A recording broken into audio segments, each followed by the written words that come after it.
It started when we called out to the stars into the darkness. We felt so small, tumbling through vast emptiness while clinging to the skin of the world, and without a single reason why. We were curious, yes, but ultimately, I think we were just terribly frightened.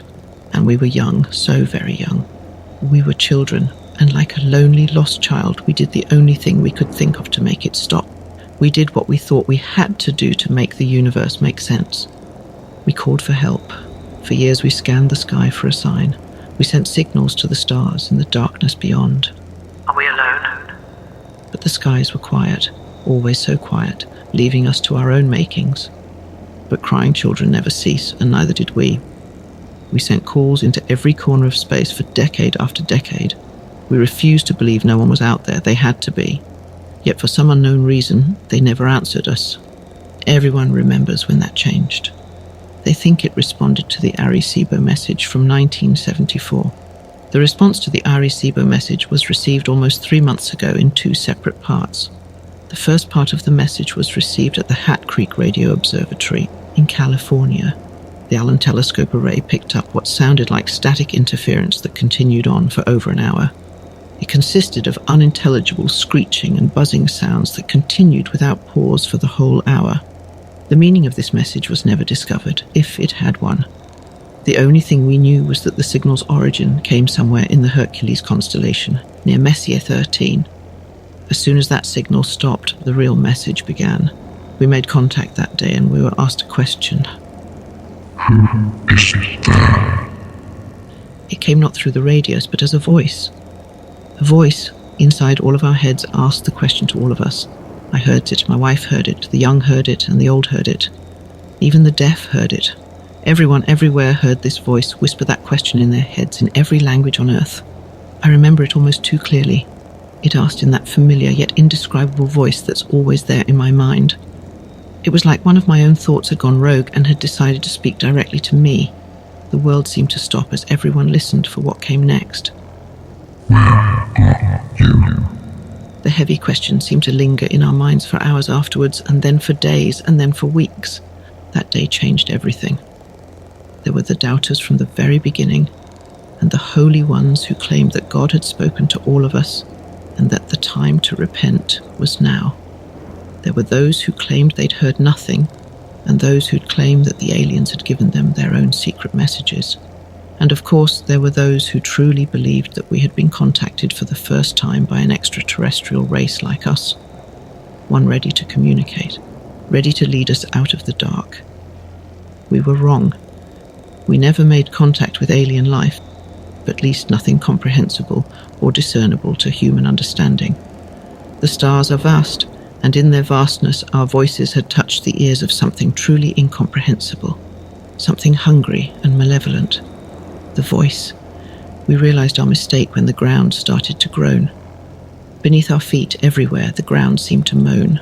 The muffled sounds shook through the dust and dirt below us. No one knew what was causing it, at least, not until the calls started coming in. The graveyards were screaming. All at once, the dead had started screaming. Every deceased man, woman, and child was turning in their graves. All the animals did so too. Every dog, every cat, everything that had ever walked this earth. The cries of ancient whales shook the seas, and the shrill screeching of birds echoed in the forests. The caskets shook, and the morgues howled. The voices stopped together in an instant, leaving the world in an amplified silence. In their absence, a new sound filled the air. The voice returned. I hear you. It came as a whisper from behind. An ominous, yet oddly playful presence that felt so close but was truly still so far away. It let us breathe in the silence for a minute before it made us a promise. It was a promise we all knew to be true. I am coming. The voice was gone and the air was again filled with screams.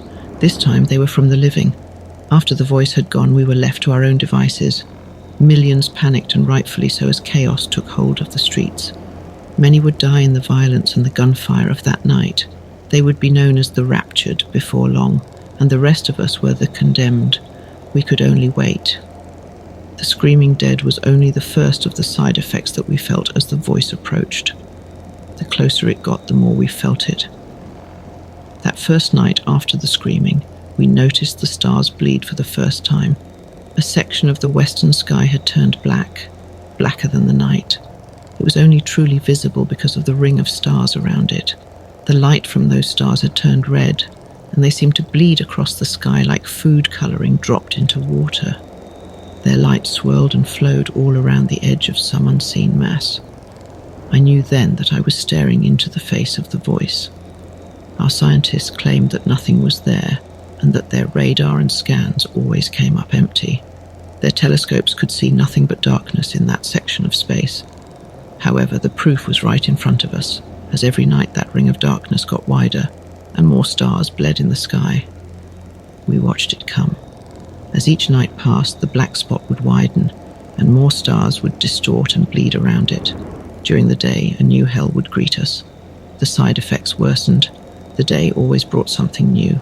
I'm sure most of what happened will go untold and unknown. The animals started disappearing, all of them. No tracks, traces, or bodies were left behind. Pets would run away, some violently so. They all retreated, never to be seen again. The forests were left abandoned. The oceans empty, the air was left silent. The world left seemed empty and lonely. They left like water receding from the shore, just before the tsunami breaks. One day, about 2 weeks ago, scientists tried to talk to the voice again. They hoped perhaps to reason with it. They told it about what was happening on our world and asked it questions. The scientists begged. It didn't speak. When asked what, the voice sent a response. The next night, the skies lit up with streaks of fire. It was alight for hours, blazoned with orange and red. We didn't realize the effects until the next day when the televisions turned to static and the telephones refused to work. We had sat watching as all the satellites were knocked out of the heavens. After that, reports became rumors and rumblings. Sanity a thing of the past. The air chilled and weighed us down. The voice was nearly here and everyone felt it. It rained for a week after the satellites fell. The rain was salty and mired with an unknown filth that turned the grass black. Maybe the satellites tracked something back in with them when they hit the sky. No one knew for sure. All we know is that it fell from clouds black as charcoal that blotted out the sun, like liquid ash. Darkness fell upon us for days. When the clouds went away, the skies were empty. There were no clouds, yet the sky hung low and grey. If the sun was anywhere in the sky, it never made itself known. Even it had abandoned us. Each day grew slowly darker and darker until night and day became almost the same. Some people would claim later that they'd seen things in the dark, creatures with gangly limbs and crooked faces lurking in the corner of their vision. They were tall, white creatures that looked molted or rotten through their transparent skin. Appearances would last for just a second or two before vanishing without a trace. Some believed this was the first step in the aliens' invasion, but the rest of us didn't know what to think. We just knew that it was nothing that simple or benign. They must have been hallucinations, just more madness to endure, but ultimately as harmless as anything else. As harmless as the screams of the dead, the missing animals, and the dying sky. Appearances slowly increased in duration and number. I think everyone saw them once at the least, but I don't think a single person would ever guess why they were truly here. They never touched nor spoke to anyone, and they certainly never harmed anyone. Most who got good looks at them described them as mournful or sorrowful looking. Some even claimed the creatures watched over them at night, and others even claimed that it seemed as if the creatures were sorry for them. One claimed to have even seen one prostrate upon the ground, hands clasped above its head. He said it was praying for us. Prayer was no help. The churches and places of worship that had divided us for so long failed to bring hope to any in the end. The voice let them pray and beg for a while, but just days ago the voice ended it all. No one questioned how, for at this point nothing that happened surprised anyone anymore. But on the final day, all books of worship burned, every last Bible, every Quran, everything. People rushed to their centers of faith, but found no solace. The churches and temples had suffered the same fates, if not worse. The people were left, abandoned by their greatest hopes. There were rumors of churches all over the world, with walls formed from the bodies of those who sought refuge. They were merged to the walls, stuck to them like flies in a trap. They died, still pleading for hope, but they were beyond God's help. The rest of us had learned to stop begging. We waited. The final message came. From beyond the sky, it fell upon us. The voice echoed, and it spoke the simple truth. I am here. There is a darkness beyond the horizon, the likes of which I doubt has ever been seen. It brings with it the screams of countless souls, and it moves fast. The stars are dying now, and I know they'll never be seen again. The light is dying so fast. I leave this not as a warning. No, it's far too late for that. Instead, consider this the last realization, the last humanity will ever know. For we used to wonder whether or not we were alone and lost, but never whether or not we were safe and hidden. The universe is infinite, and our understanding was significantly more finite. We should never have beckoned to the darkness. Instead, we should have clung to the light and closed our eyes every time we were turned to the void. As the final minutes approach, I hold one final truth to be certain. I now know why the skies were always so quiet.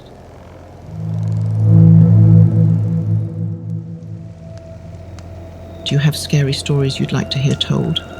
Send me an email at nocturnalreveries@proton.me. I will be sure to credit you. Don't forget to subscribe and hit the notification bell for more tales, both true and imagined.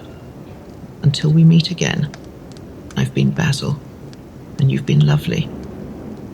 Thank you for watching, and we'll see you again soon. Good night.